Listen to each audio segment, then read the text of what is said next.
Multiple proportion. Law of multiple proportion को किसने पेश किया था? जॉन डाल्टन ने। किसने जी? John Dalton. अच्छा जी, जॉन डाल्टन ने क्या किया था? अब इसकी डेफिनेशन से पहले इसको हम समझने की कोशिश करते हैं।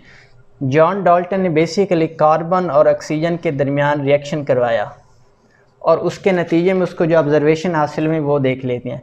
फर्स्ट उसने जब कार्बन और ऑक्सीजन को लेट्स सपोज उसने आपस में उसका रिएक्शन करवाया तो बदले में उसको हासिल हुआ कंपाउंड ए। इसी तरह दोबारा जब उसने उसको कार्बन और ऑक्सीजन को आपस में रिएक्ट करवाया तो आपको क्या हासिल हुआ? Compound B.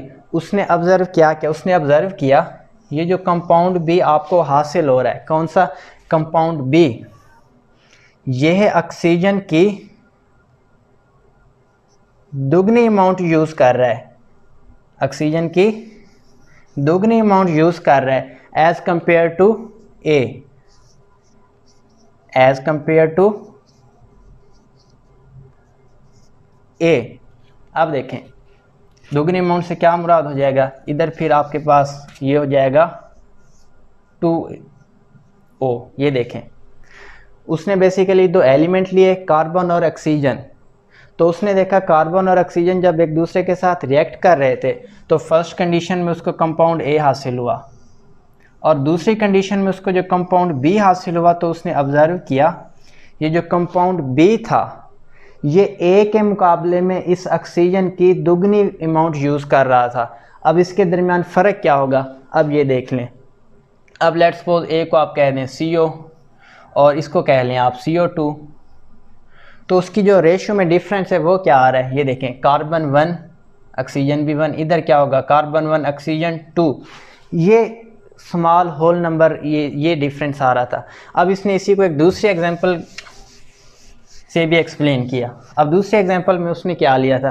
दूसरे एग्जांपल में उसने लिया नाइट्रोजन और ऑक्सीजन। नाइट्रोजन और ऑक्सीजन को उसने आपस में क्या करवाया? रिएक्शन करवाया। अब इसको ज़रा आप देख लें तो हुआ क्या? Nitrogen plus oxygen compound A, nitrogen plus oxygen compound B. तीन तरह से उसने रिएक्शन करवाया। ये देखें अब इधर क्या हुआ?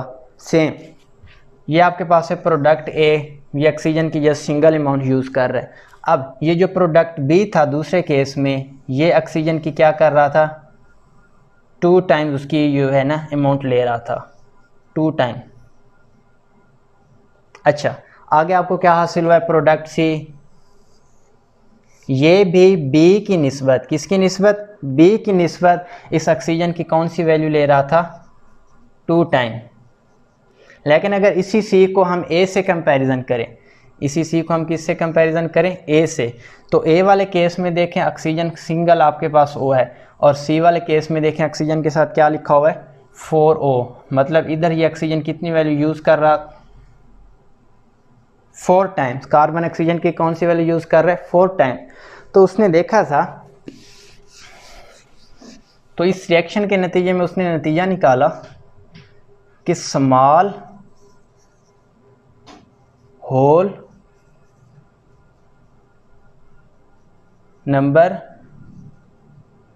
Small whole number ratio seemed to be work as a rule, कि वो जो स्मॉल होल नंबर रेशियो का डिफरेंस आ रहा था 2 टाइम्स 4 टाइम्स, वो एक कांस्टेंट वे से क्या हो रहा था? उसमें इंक्रीमेंट हो रही थी कांस्टेंट वे से। उसको उसने ला दिया लॉ ऑफ मल्टीपल प्रोपोर्शन। अब इसकी ज़रा वर्डिंग देख लें वो क्या थी, इससे आपको मज़ीद समझ आ जाएगा। इसकी वर्डिंग थी when 2 elements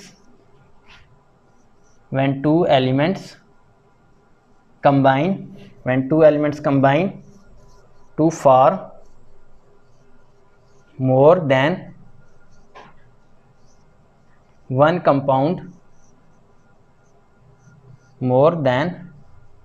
compound, then the masses of one element then the masses of one element combine with fixed mass of other element in a whole number ratio। इसको फिर एग्जांपल से आप ज़रा समझ लें। सबसे पहले उसने कहा था आपने लेने हैं 2 एलिमेंट्स। क्या लेने हैं जी? 2 एलिमेंट्स। अब इसको ज़रा समझ लें। मिसाल के तौर पर हम इसमें ले लेते हैं कार्बन और सेकंड नंबर पे हम क्या ले लेते हैं? Oxygen. When 2 elements combine to form more than one compound, 2 elements आपने ले लेने हैं और उससे आपने क्या बना देने? कंपाउंड।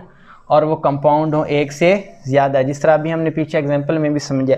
अब इसी चीज़ को देख लें। Carbon oxygen, carbon monoxide, carbon plus oxygen आपके पास है carbon dioxide. When 2 elements combine more than one compound, ये 2 एलिमेंट्स कंबाइन हुए और उन्होंने मोर देन वन कंपाउंड आपको दे दिया। अच्छा जी, then the masses of one element combine with fix masses of other element. अब इधर देखें, कार्बन और कार्बन इन दोनों इक्वेशन में आपको इनका जो मास है ना वो फिक्स नज़र आएगा। वो मास क्या होगा जी? फिक्स्ड होगा। Then the masses of one element, यानी ये जो ऑक्सीजन का मास है ये फिक्स नहीं है ये। Then the masses of one element, कौन सा वन एलिमेंट? ये ऑक्सीजन को आप ले लें। Combine with fixed masses of other element, ये जो कार्बन है ये आपके पास इसका जो मास है ये क्या है? फिक्स्ड है। Fixed masses of other element in a small whole number ratio. कैसे देखें? कार्बन के रेशो 1, ऑक्सीजन की 1, कार्बन के रेशो 1, ऑक्सीजन के रेशो क्या है? 2।